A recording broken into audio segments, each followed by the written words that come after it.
Hello दोस्तों, स्वागत है आपका अपना चैनल उपेंद्र मैथ में। आज हम लेकर आए हैं साइंस का सेट नंबर 9, जो कि रेलवे के सभी एग्जाम के लिए महत्वपूर्ण होगा। जैसे कि आपका एलपी टेक्नीशियन हो गया, आपका ग्रुप डी हो गया, एनटीपीसी हो गया, जेई हो गया या आरपीएफ कांस्टेबल हो गया, सभी एग्जाम के लिए महत्वपूर्ण होगा। इससे पहले यदि आप हमारे चैनल पर नए हैं तो चैनल को सब्सक्राइब कर लें, बेल आइकन को प्रेस कर लें, ताकि हम जो भी वीडियो डालें उसकी नोटिफिकेशन आप तक सबसे पहले पहुँच जाए। आपको पता है कि कोई भी सब्जेक्ट तैयार करने के लिए उसका पहले आपको थ्योरी कंप्लीट करना पड़ेगा, उसके बाद उसका प्रैक्टिस सेट करना अनिवार्य होता है, तब जाके आपका कंप्लीट तैयार होता है। तो हम आपके लिए इस साइंस का प्रैक्टिस सेट लग रहे हैं ताकि आपका साइंस सही से तैयार हो जाए। ठीक है, तो चलिए स्टार्ट करते हैं। इससे पहले यदि आप इस वीडियो का पीडीएफ चाहिए तो हमारे इस चैनल से जुड़ कर वीडियो के डिस्क्रिप्शन में जाएं, वहाँ से टेलीग्राम का लिंक है, जुड़ के वहाँ से आप पीडीएफ डाउनलोड कर सकते हैं। और किसी भी एग्ज़ाम की तैयारी करना चाहते हो तो आप हमारे चैनल से जुड़ जाएं और वहाँ पर चैनल में जाएं और वहाँ से आप हिस्ट्री, पॉलिटी, ज्योग्राफी के सारे प्रीवियस ईयर क्वेश्चन कंप्लीट कर सकते हैं।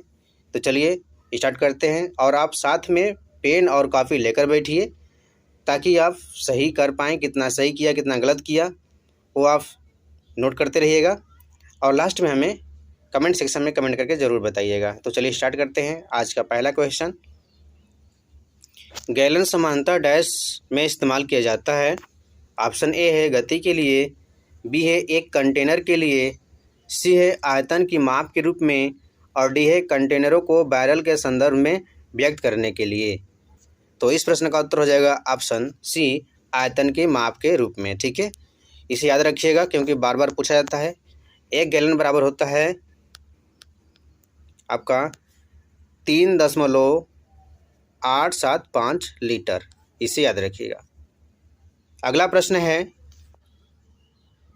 मानव शरीर में वायु किस अंग द्वारा ग्रहण की जाती है। ऑप्शन ए है कुपिका, बी है नासाद्वार, सी है श्वास नली, और डी है श्वसनी। तो इस प्रश्न का उत्तर हो जाएगा आपका ऑप्शन बी, नासाद्वार द्वारा वायु को ग्रहण किया जाता है। अगला प्रश्न है, नाइट्रोजन का परमाणविक द्रव्यमान 14 है और हाइड्रोजन का 1 है। अमोनिया का आणविक द्रव्यमान आपको बताना है। अमोनिया का फार्मूला होता है NH3। नाइट्रोजन का द्रव्यमान कितना हो गया आपका 14, हाइड्रोजन का 1 × 3, तो कितना आ जाएगा आपका 17। इस प्रश्न का उत्तर हो जाएगा ऑप्शन बी। अगला प्रश्न है आपका, 4 मीटर प्रति सेकेंड की एक समान वेग के साथ चलने वाली एक वस्तु में 120 जूल की गतिशील ऊर्जा होती है। तो वस्तु का द्रव्यमान निकालना है। गतिज ऊर्जा का फार्मूला होता है 1/2 mv² के बराबर। तो के का मान दिया है आपका 120, यम आपको निकालना है, भी का मान दिया है 4 का स्क्वायर कर देंगे। तो यम बराबर आपका हो जाएगा 120, इधर आपका बटा में है 2, इधर जाएगा गुणा में हो जाएगा, और यहाँ पे गुणा में है तो इसको हम 4 को नीचे ले आ देंगे, यानी कि 16 हो जाएगा आपका बटा में। 2 8 है 16, 8 से काटेंगे तो आपका हो जाएगा 15 8 है 120, यानी कि 15 kg आएगा आपका। इसका उत्तर ऑप्शन बी सही हो जाएगा। ठीक है, इस प्रश्न का उत्तर ऑप्शन बी होगा। अगला प्रश्न है, हमारा दंतवल्क डैश से बना होता है। कैल्शियम फास्फेट से, कैल्शियम सल्फेट से, कैल्शियम ऑक्साइड से, या कैल्शियम कार्बोनेट से। याद रखिएगा हमारा जो दंतवल्क है वह कैल्शियम फास्फेट्स का बना होता है। ठीक है, अगला प्रश्न है, किसी तत्व का इलेक्ट्रॉनिक विन्यास 285 है, तो उस तत्व का नाम बताना है आपका। तो इलेक्ट्रॉनिक विन्यास आपका 285 है, तो परमाणु क्रमांक कितना हो गया इसका 8 तो 10 5 15 हो गया। तो 15 किसका होता है? 15 आपका फास्फोरस का होता है, यानी कि आपका प्रश्न ए सही हो जाएगा। ठीक है, फास्फोरस का उपयोग हम माचिस की तिलियों में करते हैं। क्लोरीन का परमाणु क्रमांक होता है 17, इसे याद रखिएगा। और क्लोरीन का उपयोग हम जल को जीवाणु रहित करने में उपयोग करते हैं।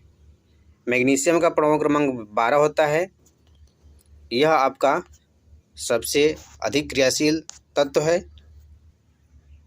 और सल्फर का परमाणु क्रमांक 16 होता है, इसे भी याद रखिएगा। अगला प्रश्न है, किसी पदार्थ का प्रति इकाई आयतन का द्रव्यमान क्या कहलाता है? ऑप्शन ए है ऊर्जा, बी है द्रव्यमान, सी है घनत्व और डी है द्रव्य। तो किसी पदार्थ का प्रति इकाई आयतन पर द्रव्यमान, यानी कि प्रति इकाई आयतन पर आपका हो जाएगा द्रव्यमान बटा के आयतन। ठीक, ये किसका फॉर्मूला होता है? आपका घनत्व का होता है, तो इसे याद रखिएगा। घनत्व बराबर द्रव्यमान बटा के आयतन, यानी कि प्रति इकाई आयतन पर द्रव्यमान जो होता है वह घनत्व कहलाता है। ऑप्शन सी इसका सही उत्तर हो जाएगा। घनत्व का मात्रक आपका हो जाएगा किग्रा प्रति मीटर क्यूब। ऊर्जा का मात्रक जूल होता है, इसे याद रखिएगा। द्रव्यमान का मात्रक केजी होता है, इसे भी याद रखिएगा। अगला प्रश्न है निम्न में से कौन सा अंग पित्त रस स्रावित करता है? ऑप्शन ए है यकृत, बी है हृदय, सी है वृक्क और डी है मस्तिष्क। इसे तो इस प्रश्न का उत्तर हो जाएगा ऑप्शन ए, यानी कि यकृत जो है कि पित्त रस का स्रावण करता है। ठीक है, और वह इकट्ठा कहाँ होता है? तो आपके गाल ब्लडर यानी कि पित्ताशय में इकट्ठा होता है। पित्त रस कैसा होता है? हल्का क्षारी होता है और यह फैट का पाचन करता है। ठीक है, और जो यकृत है आपकी सबसे बड़ी ग्रंथि है, इसे भी याद रखिएगा। अगला प्रश्न है, पोटेशियम की परमाणु संख्या 19 है और इसकी द्रव्यमान संख्या 39 है। इसके परमाणु में न्यूट्रॉनों की संख्या बताना है। तो आप देख लीजिएगा, जो ए बराबर होता है P+N होता है, यानी कि प्रोटॉनों की संख्या और न्यूट्रॉनों की संख्या द्रव्यमान संख्या के बराबर होता है। द्रव्यमान संख्या 39 हो गया। परमाणु क्रमांक, यानी कि जो परमाणु क्रमांक होता है वह इलेक्ट्रॉन की संख्या के बराबर होता है और प्रोटॉन की संख्या के बराबर होता है। ठीक है, तो परमाणु संख्या आपका हो जाएगा, यानी कि प्रोटॉनों की संख्या हो जाएगा आपका 19, न्यूट्रॉनों की संख्या निकालना है तो आपका n बराबर हो जाएगा 20। इस प्रश्न का उत्तर हो जाएगा ऑप्शन ए, याद रखिएगा। अगला प्रश्न है, बल की परिभाषा को किसके आधार पर व्याख्यायित किया जा सकता है? ऑप्शन ए न्यूटन की गति का दूसरा नियम, बी न्यूटन की गति का पहला नियम, सी न्यूटन की गति का तीसरा नियम और डी न्यूटन का गुरुत्वाकर्षण का नियम। याद रखिएगा, बल की परिभाषा को न्यूटन के गति के पहले नियम से परिभाषित किया जाता है। ठीक है, इस प्रश्न का उत्तर ऑप्शन बी हो जाएगा। न्यूटन के गति के दूसरे नियम से बल के परिमाण का पता चलता है, यह बराबर ma। ठीक है, इसे याद रखिएगा। और न्यूटन की गति का तीसरा नियम क्या है? यह क्रिया प्रतिक्रिया का नियम है।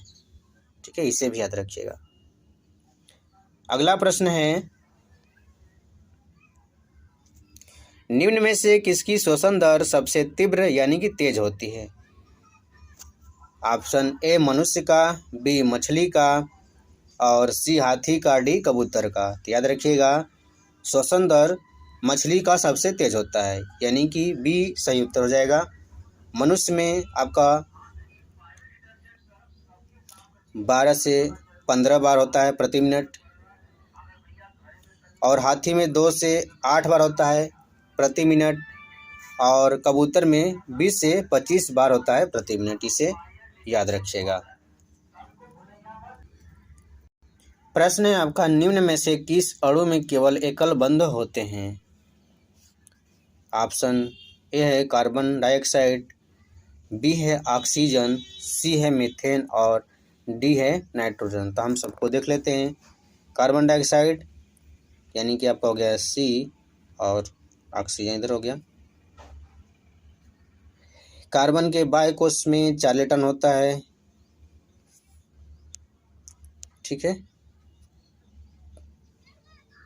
और ऑक्सीजन के बाह्य कोश में आपका 6 इलेक्ट्रॉन होता है। तो ऑक्सीजन को अष्टक बनाने के लिए 2 इलेक्ट्रॉन की आवश्यकता होगी और कार्बन को अष्टक बनाने के लिए 4 इलेक्ट्रॉन की आवश्यकता होगी। तो क्या करेगा, यह 2-2 इलेक्ट्रॉन का साझा कर लेगा, ठीक है। उसी प्रकार से ऑक्सीजन हो गया O2, तो ऑक्सीजन के बीच में भी ऑक्सीजन के बीच में भी डबल बॉन्ड बनेगा। उसके बाद हो जाएगा आपका मीथेन CH4, इसको देख लेते हैं। इधर H हो गया, इधर H हो गया, इधर H हो गया, इधर H हो गया। उसके बाद आपका हो गया नाइट्रोजन N2, इधर भी देख लेते हैं। नाइट्रोजन के बीच में आपका होता है ट्रिपल बॉन्ड। तो यहाँ पे सिंगल बॉन्ड कहाँ दिख रहा है? मीथेन में, यानी कि ऑप्शन सी इसका सही उत्तर हो जाएगा, इसे याद रखिएगा। अगला प्रश्न है, एक तरंग की आवृत्ति 50 हर्ट्ज है और चाल 36 मीटर प्रति सेकेंड है। 30 तरंग की तरंग दैर्ध्य आपको निकालना है। तो भी बराबर होता है F इंटू लैम्डा। F आवृत्ति, लैम्डा तरंग दैर्ध्य, भी चाल हो गया। तो आपको तरंग दैर्ध्य निकालना है, तो लैम्डा बराबर हो जाएगा 36/50। जब 50 से काटेंगे तो 5 7 35, 5 दूना के 10, ठीक, और आपका हो जाएगा 1 अंक पे दशमलव लगेगा, और नीचे 10 है, बटा में 10, कितना हो जाएगा 0.72 मीटर, यानी कि ऑप्शन डी सही उत्तर हो जाएगा, ठीक है। अगला प्रश्न है, स्तनधारियों के हृदय में कितने प्रकोष्ठ होते हैं? तो स्तनधारियों के हृदय में आपका 4 चैम्बर होता है, ऑप्शन ए सही उत्तर हो जाएगा, ठीक है। जो 3 चैम्बर होता है वह आपका क्रोकोडाइल में पाया जाता है, इसे याद रखिएगा, ठीक है। और आपका 2 चैम्बर होता है, यह मछलियों में पाया जाता है, इससे भी याद रखिएगा। अगला प्रश्न है, दी गई अभिक्रिया में डैश अपचायक रूप में कार्य करता है। अपचायक मतलब कि किस पदार्थ के वजह से ऑक्सीकरण हो रहा है, यानी किसका ऑक्सीकरण हो रहा है। तो जिसका ऑक्सीकरण हो रहा है वहीं आपका क्या हो जाएगा, अपचायक पदार्थ हो जाएगा, और जिसका अपचयन हो रहा है वह ऑक्सीकारक पदार्थ हो जाएगा, ठीक है। तो इसे याद रखिएगा। तो हम देख लेते हैं, यहाँ पे जो कार्बन मोनोऑक्साइड है, यहाँ पे 1 ऑक्सीजन है और यहाँ पे कार्बन डाइऑक्साइड, यानी कार्बन के साथ 2 ऑक्सीजन जुड़ रहा है, यानी कि कार्बन मोनोऑक्साइड क्या हो रहा है, ऑक्सीकरण हो रहा है। तो कार्बन मोनोऑक्साइड का ऑक्सीकरण हो रहा है, इसका मतलब कार्बन मोनोऑक्साइड क्या हो जाएगा, अपचायक हो जाएगा, ठीक है। तो इस प्रश्न का उत्तर ऑप्शन डी सही उत्तर हो जाएगा।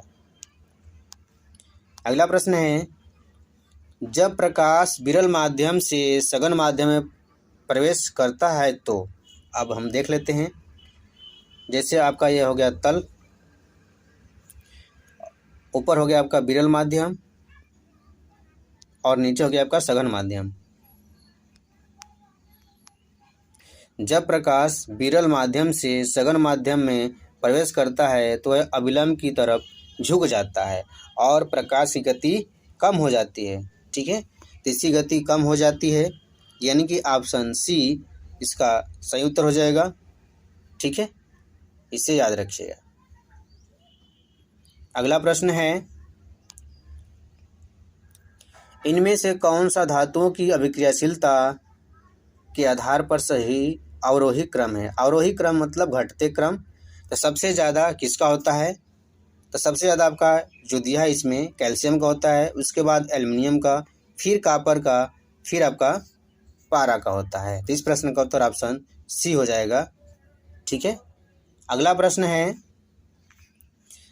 तो आज का हमारा सेशन कंप्लीट हुआ। यदि आपको वीडियो पसंद आया तो वीडियो को लाइक, शेयर और चैनल को सब्सक्राइब जरूर करें और हमें कमेंट करके बताएं कि आपने कितना सही किया। तो आज के लिए धन्यवाद।